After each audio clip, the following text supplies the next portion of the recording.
नमस्कार, मैं आपका पीयूष सर। आज आप लोगों के बीच सबसे पहले भूगोल के भाग 2 को आप लोगों के समक्ष लेकर के आया। उससे जुड़े भूगोल से जुड़े जितने भी महत्वपूर्ण तथ्य हैं वो सारे तथ्य आप लोगों के बीच लेकर के आया। उससे पहले उन तथ्यों को शुरू करूं, उससे पहले मैं आप सभी का धन्यवाद अदा करना चाहता हूं कि आप लोगों ने इस चैनल को और हमें काफ़ी ज़्यादा प्रोत्साहित किया कि हम बार बार आकर के इस व्यस्त समय में भी आप लोगों के लिए ये वीडियो बना सकें। आप लोगों का जो प्रेम और सहयोग है उससे हमें ऊर्जा मिलती है और उस ऊर्जा के कारण ही हम आकर के बार बार यह परिश्रम करने का प्रयास करते हैं।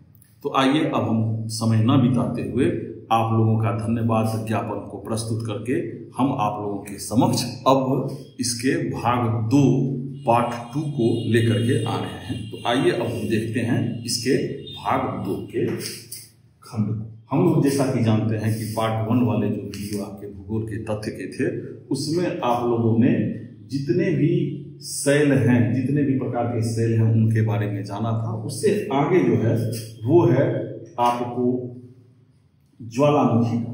ज्वालामुखी भी भूगोल में काफी ज्यादा महत्वपूर्ण टॉपिक है और ऐसे में भूगोल में ज्वालामुखी से भी काफी ज्यादा प्रश्न आपको आते हैं। तो भूगोल में आप देखिएगा कि सबसे पहले कहता है कि ज्वालामुखी है धरातल पर स्थित एक प्राकृतिक छेद जिससे होकर पिघला पदार्थ लावा, राख और जलवाष्प निकलते हैं। वैसे तो आप लोगों ने बहुत सारे ज्वालामुखी के फोटो को देखा होगा और ज्वालामुखी के फोटो आप लोग बचपन में ही जब छठा से लेकर के 10वां तक की कक्षा की पढ़ाई कर रहे होंगे उस समय में आपने ज्वालामुखी का भूगोल के किताब में फोटो देखा होगा। भारत में कोई ज्वालामुखी है नहीं तो इसलिए जो है सो ये आपको विदेशों में ही है और यह काफी जो है सो आपको ज्वालामुखी का आप फोटो देखे होंगे। तो धरातल पर स्थित एक प्राकृतिक छिद्र जिससे होकर पिघला लावा और राख जलवाष्प बाहर निकलता है। ज्वालामुखी का उद्गार छिद्र किसको कहते हैं? उद्गार छिद्र का मतलब होता है जहां से लावा का उत्सर्जन होता है तो उसको हम लोग कहते हैं क्रेटर। यह भी दूसरा है। बड़े आकार वाले ज्वालामुखी के उद्गार छिद्र क्या कहलाता है? जो बड़ा है उसका उद्गार छिद्र क्या कहलाएगा? तो कैलेडा कहलाएगा। उसके अलावा ज्वालामुखी से जो अन्य तथ्य हैं, ज्वालामुखी उद्गार के समय भूगर्भ में स्थित तरल पदार्थ क्या कहलाता है? पैगमा। और बाहर जब निकलता है तो वो लावा कहलाता है। इसके अलावा जो अन्य तथ्य ज्वालामुखी से संबंधित हैं कि ज्वालामुखी के अंतिम अवस्था में जो जलवाष्प निकलता है वो क्या कहलाता है? तो धुआंधर कहलाता है। इसके अलावा ज्वालामुखी से संबंधित अन्य जो तथ्य हैं वो है कि ज्वालामुखी उद्गार के समय छिद्रों या दरारों से जब जलवाष्प बहुत ऊंचाई तक निकलते हैं तो उसे क्या कहा जाता है? तो उसको ग्रेसर कहा जाता है। देखिए जितने भी आपको ज्वालामुखी से संबंधित तथ्य हैं जो कि महत्वपूर्ण तथ्य हैं और किसी न किसी एग्जाम में आपको ज्वालामुखी से संबंधित तथ्य आए हैं वो सारे आपको हमने इस तथ्य में आपको बताने का प्रयास किया है। तो ये ग्रेसर है। उसके बाद है ओल्ड पुल है। ये कहां पे है? संयुक्त राज्य अमेरिका के चोला स्टोन पार्क में स्थित ग्रेसर है। और ग्रेसर क्या था? तो ये तो आपने समझ ही लिया है कि ज्वालामुखी उद्गार के समय छिद्रों या दरारों से जब जलवाष्प बहुत ऊंचाई तक निकलते हैं तो उसे क्या कहते हैं? ग्रेसर कहते हैं। इसके अलावा है हजारों धुआंधरों की घाटी किसे कहा जाता है? तो अलास्का। ये सारे आपको ज्यादा अमेरिका में मिलेंगे, यूएसए के कटमई पर्वत पर है ये। ठीक है। प्रकृति का सुरक्षा वॉल्व क्या है? ज्वालामुखी है। ये आपको स्टार प्रश्न है। ये आपको सुरक्षा वॉल्व है। भूकंप वगैरह सारे चीजों से यह बचाता है तो इसीलिए इसको क्या कहा जाता है? सुरक्षा वॉल्व कहा जाता है। सबसे ज्यादा जो प्रश्न आते हैं आपको वो है सक्रिय ज्वालामुखी है तो स्ट्रोम्बोली और एटेना जो इटली में है, कोटोपैक्सी इक्वाडोर में है, मीनालोवा हवाई द्वीप समूह अमेरिका में है। यह भी आपको स्टार प्रश्न है, इसको भी ध्यान रखिएगा। इससे भी काफी ज्यादा आपको प्रश्न पूछते हैं सक्रिय ज्वालामुखी से। इसके अलावा भूमध्य सागर का प्रकाश स्तंभ, यह भी बहुत सारे प्रश्न में पूछा है, बहुत सारे एग्जामिनेशन में पूछता है। तो यह है स्ट्रोम्बोली ज्वालामुखी है ना। ये भूमध्य सागर का प्रकाश स्तंभ किसे कहा जाता है? ये आपको हर एग्जामिनेशन में अगर आपको ज्वालामुखी से संबंधित है तो वो आता ही है, तो उसमें यह आता है। उसके बाद है स्ट्रोम्बोली स्थित है कहाँ? तो लिपारी द्वीप इटली में। कहाँ पे स्थित है स्ट्रोम्बोली? तो लिपारी द्वीप इटली में। कुछ प्रसुप्त ज्वालामुखी हैं प्रसुप्त ज्वालामुखी का तात्पर्य होता है कि यह अभी तो शांत है, लेकिन बाद में हो सकते हैं कि इसमें कभी सक्रियपना भी आ जाए। तो ऐसे जो ज्वालामुखी हैं वो आपको फ्यूजियामा जापान में है, उसके बाद आपको एक फिलीपींस में मैयन है, उसके बाद काराटोवा सुंड जल मंडरू मध्य में है। इसके अलावा शांत ज्वालामुखी, जिसे आप जानेंगे कि मृत ज्वालामुखी भी कहा जाता है, यह आपको किलिमंजारो अफ्रीका में है, कोह सुल्तान ईरान में है, पोपा म्यांमार में है, सियाज जो है वो आपको सिराज इक्वाडोर में है। जो अन्य तथ्य है ज्वालामुखी से संबंधित वो है कि किस महाद्वीप में एक भी ज्वालामुखी नहीं है।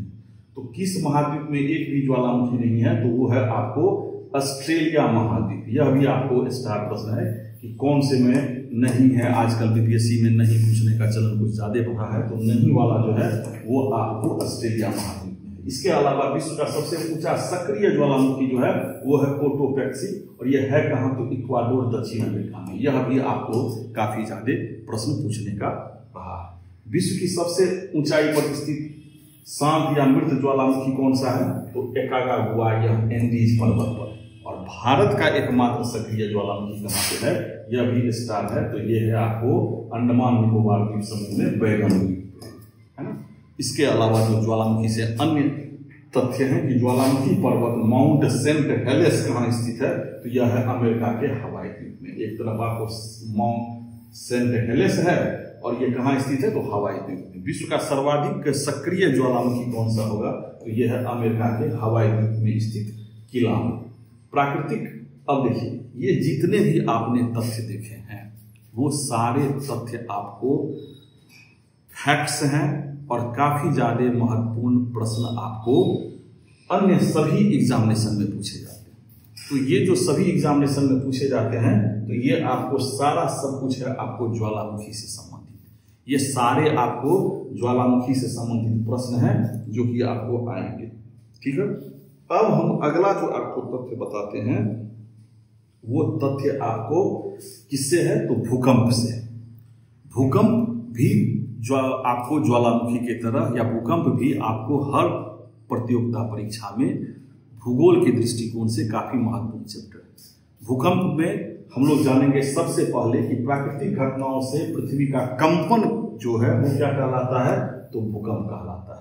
दूसरा जो भूकंप का महत्वपूर्ण तथ्य है कि भूकंप का अध्ययन क्या कहलाता है, तो वो कहलाता है सिस्मोलॉजी कहलाता है। तीसरा तथ्य जो भूकंप से संबंधित है वो है कि यह वह बिंदु जहां सबसे पहले भूकंपीय तरंगों का पता चलता है वो क्या कहलाता है, तो वो आपको अधिक केंद्र कहलाता है। चौथा जो भूकंप से संबंधित है कि भूकंपीय तरंगों को मापने वाला यंत्र कौन सा है, तो सिस्मोग्राफ जो है वो आपको भूकंप की तीव्रता का मापन किया जाता है किस आधार पर, रिक्टर पैमाने पर या रिक्टर स्केल पर। इसकी खोज कब हुई थी, तो 1935 में। ये सारे आपको स्टार प्रश्न है। रिंग्स ऑफ फायर क्या है, तो रिंग्स ऑफ फायर है प्रशांत महासागर क्षेत्र में भूकंप या ज्वालामुखी से प्रभावित क्षेत्र। ये VVI क्वेश्चन है, ये आपको हर जगह आपको बहुत सारे ज्योग्राफी के संबंधित प्रश्न में आपको आते ही आते हैं कि रिंग्स ऑफ फायर, ये आपको प्रशांत महासागर क्षेत्र में भूकंप है, ज्वालामुखी का प्रभावित क्षेत्र है प्रशांत महासागर में। ये रिंग्स ऑफ फायर कहाँ है, यह भी पूछा जाता है आपको। अगर आप बीपीएससी के पुराने कितने भी जो प्रश्न हैं जो कि TRE वगैरह है, या फिर आपको बीपीएससी का 55वां से 56वां हो, या और सभी जितने भी आपको बीपीएससी हुए हैं, उन सभी में अगर क्वेश्चन बैंक में देखेंगे तो ये आपको रिंग्स ऑफ फायर की चर्चा काफी जगह की गई है। इसके अलावा अगला जो तथ्य है भूकंप से वो है सागरीय भूकंप से समुद्र में उत्पन्न विनाशकारी लहरों को क्या कहा जाता है, तो यह आपको सुनामी कहा जाता है। सुनामी किस भाषा का है, तो ये जापानी भाषा का है। अगला जो तथ्य है हिंद महासागर में सुनामी कब आई थी, 26 दिसंबर 2004 को। देखिए भाई साहब, ये जो तथ्य है इसको अनुज आप लोग जरूर ही याद कर लीजिए, क्योंकि ये 26 दिसंबर 2004 को जो है सो आपको आया था सुनामी। अगला है भूकंपीय तरंग कितने प्रकार की होती है, तो यह भूकंपीय तरंग 3 प्रकार की होती है। पहला है P तरंग, दूसरा है S तरंग और तीसरा है L तरंग। प्राथमिक तरंग क्या कहलाती है, तो P तरंग प्राथमिक होती है, एस तरंग कौन सी होती है, अनुदैर्ध्य होती है। ये भी आपको प्रश्न काफी ज्यादा पूछता है, तो तथ्य आपको याद होने चाहिए जो कि आप एक बार में ही क्लिक कर सके एग्जामिनेशन में। पी तरंग कौन सी होती है, तो अनुदैर्ध्य होती है। पी तरंग होती है अनुप्रस्थ। एल तरंग होती है अनुप्रस्थ तथा अनुदैर्ध्य दोनों। एस हो गया अनुदैर्ध्य, पी हो गया अनुप्रस्थ और एल हो गया अनुप्रस्थ तथा अनुदैर्ध्य दोनों। धरातल तक ही सीमित होता है वो कौन सा तरंग होता है, तो एल तरंग होता है। ठोस, तरल और गैस तीनों माध्यमों से गुजर करके कौन सा तरंग गुजर सकता है, तो ये आपको पी तरंग से। केवल ठोस माध्यम से ही गुजरती हैं तो ये एस तरंग है। आज देखिए भूकंप से संबंधित जितने भी तथ्य हैं वो आपने ज्वालामुखी और भूकंप से संबंधित, इससे ज्यादा हमको नहीं लगता है कि भूकंप का अगर कोई भी प्रश्न पूछेगा तो इससे ज्यादा कहीं से प्रश्न आ सकते हैं, या आपको कहीं ज्वालामुखी से इससे ज्यादा प्रश्न आ सकते हैं, क्योंकि जितने भी ज्वालामुखी और भूकंप से संबंधित तथ्य हैं वो हमने यहाँ पे रखा है। इसके अलावा कहता है सर्वाधिक गति या आवृत्ति होती है किस तरंग की, तो ये होती है आपको पी तरंग, और सबसे कम गति या आवृत्ति होती है एल तरंग। सबसे विनाशकारी कौन होता है, इसको याद रखिए, सबसे विनाशकारी होता है एल तरंग। अधिक केंद्र पर सबसे पहले कौन सा पहुंचता है, तो ये है पी तरंग सबसे पहले पहुंचता है। कहां पे, तो अधिक केंद्र। इसके अलावा सर्वाधिक भूकंप आते हैं, तो सर्वाधिक भूकंप कहां पे आते हैं, तो प्रशांत महासागर पे सर्वाधिक भूकंप आते हैं। प्रशांत महासागर जो है वहां पे क्षेत्र, प्रशांत महासागर का जो क्षेत्र है वहां पे आप देखिएगा कि सर्वाधिक भूकंप आता है। इसके अलावा आपने अभी तक दो तथ्यों के बारे में जाना। पहला, ज्वालामुखी के बारे में जितने भी तथ्य हैं उसको हमने समेटने का प्रयास किया। दूसरा, जितने भी आपको तथ्य भूकंप से संबंधित हो सकते थे उसको भी हमने तथ्य के माध्यम से इस चैप्टर में समेटने का प्रयास किया। अब अगला जो आ जाता है वो है आपको पर्वत का। तो पर्वत में है सामान्य धरातल से ऊंचा तथा तीव्र ढाल वाला भाग क्या कहलाता है, तो ये कहलाता है आपको पर्वत। क्या कहलाता है, सामान्य ढाल से ऊंचा तथा तीव्र ढाल वाला भाग क्या कहलाता है, तो वो आपको पर्वत कहलाता है। इसमें अगला जो है विश्व का सबसे प्राचीन पर्वत कौन सा है, अगले तथ्य में पर्वत से, तो अरावली है। पर्वत के प्रमुख प्रकार ये भी आपको याद रखना है। काफी ज्यादा महत्वपूर्ण प्रश्न जो ज्योग्राफी से है वो हमने आपको संकलित किया है। हमारा ये उद्देश्य है कि हर वीडियो से कम आपके लिए 3 से 4 प्रश्न क्वेश्चन फंसे आपके एग्जामिनेशन में, तभी हमारा ये वीडियो महत्वपूर्ण माना जाएगा और यह हमारा मेहनत जो है आपके लिए सफल माना जाएगा। तो हर वीडियो से आपके कोई भी एग्जाम हो उसमें 3 से 4 प्रश्न आए, उसी तरह का बनाने का हमारा प्रयास रहता है। तो वहां पर्वत के प्रमुख प्रकार हैं क्या, ब्लॉक या भौस, अवशिष्ट और मोरदा, है ना। ब्लॉक पर्वत कौन से हैं, तो सतपुड़ा है, उसके बाद ब्लैक फॉरेस्ट है जर्मनी में, वाशेस है फ्रांस में, साल्ट रेंज है पाकिस्तान में, सियरा नेवादा है यूएसए में। ब्लॉक पर्वत के जितने भी उदाहरण हैं उनको आपको देश के सहित याद रखने हैं। चाहे आपको सतपुड़ा हो तो भारत से सतपुड़ा का ब्लॉक पर्वत से ज्यादा आपको प्रश्न पूछा जाता है।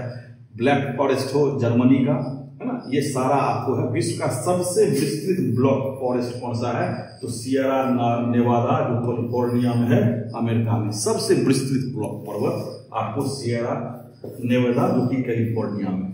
ब्लॉक पर्वत के बाद अगला जो तथ्य है वो है कि ब्लॉक पर्वत के बीच का धंसा हुआ भाग क्या कहलाता है, तो रिफ्ट घाटी कहलाता है। देखिए ये भी काफी महत्वपूर्ण तथ्य। रिफ्ट घाटी क्या कहलाता है, तो ब्लॉक पर्वत के बीच का जो धंसा हुआ भाग होता है उसको रिफ्ट घाटी कहते हैं। विश्व की सबसे लंबी रिफ्ट घाटी कहाँ है, तो जॉर्डन नदी की घाटी है, जो कि सबसे लंबी नदी की घाटी रिफ्ट घाटी कहलाती है, जो कि जॉम्बेजी नदी तक है। इसके अलावा अवशिष्ट पर्वतों का जो निर्माण होता है वो होता है चट्टानों के अपर्दन के फलस्वरूप। हम जितने भी चट्टान है वो आपको अभी पता ही देते हैं, मतलब पर्वत के बारे में। उसके बाद अगला वीडियो आप लोग अगले में जानेंगे। तो आप तो रिफ्ट घाटी का तो वो ही समझ ही गए। अवशिष्ट पर्वत का निर्माण कैसे होता है, तो चट्टानों के अपर्दन के कारण होता है ना। चट्टानों के अपर्दन के कारण जो है सो आपको अवशिष्ट पर्वत का निर्माण होता है। अवशिष्ट पर्वत के उदाहरण क्या क्या सब है, तो विंध्याचल है, अरावली है और युगाल है। मोरदार या वलित पर्वत का निर्माण कैसे होता है, तो पृथ्वी के संपिंडन से चट्टानों के मुड़ने से। ये भी आपको इंपॉर्टेंट है। वर्णित पर्वत के उदाहरण है हिमालय, सबसे ज्यादा महत्वपूर्ण है, इसको याद रखिएगा, आल्प्स यूरोप, रॉकी उत्तरी अमेरिका और एंडीज जो है वो दक्षिणी अमेरिका। ज्वालामुखी पर्वत है वो है आपको हवाई द्वीप पे, विसुविसियस इटली में, कोटोपेक्सी इक्वाडोर में और फ्यूजियामा जापान में। ये सब सारे आपको ज्वालामुखी पर्वत है ना। यू आकार की घाटी का निर्माण कैसे होता है, तो हिम नदियों के द्वारा लंबवत, अपर्दन और हिमानी क्षेत्र में। तो ये सारे चीज जो हैं तो आप लोगों ने पर्वत के बारे में जाना है, पर्वत के बारे में ये सारे चीज आपको जाने हैं। अगला जो तथ्य होगा वो आपको पठार पर होगा, क्योंकि YouTube पे समय का काफी रहता है। तो आज हमने इस वीडियो के अंतर्गत आप लोगों को ज्वालामुखी, हमने आप लोगों को भूकंप और हमने आप लोगों को पर्वत से संबंधित महत्वपूर्ण तथ्य दिए हैं। इन तथ्यों के बार बार पूछे जाने की संभावना बनी रहती है। ये सारे तथ्य आपको रिवीजन में काफी ज्यादा काम आएंगे, उम्मीद करता हूं। और इसके बाद जो नेक्स्ट वीडियो है वो आपको जितने भी पठार या अन्य जो भी महत्वपूर्ण भूगोल के तथ्य होंगे उस पर हम आपको देते रहेंगे। तो आज के लिए बस इतना ही। आप सभी का इतना दिन समय देने के लिए धन्यवाद। इसी तरह आगे के भी वीडियो को आप प्रेम और सहयोग देते रहिए। धन्यवाद, शुभकामनाएं, जय हिंद।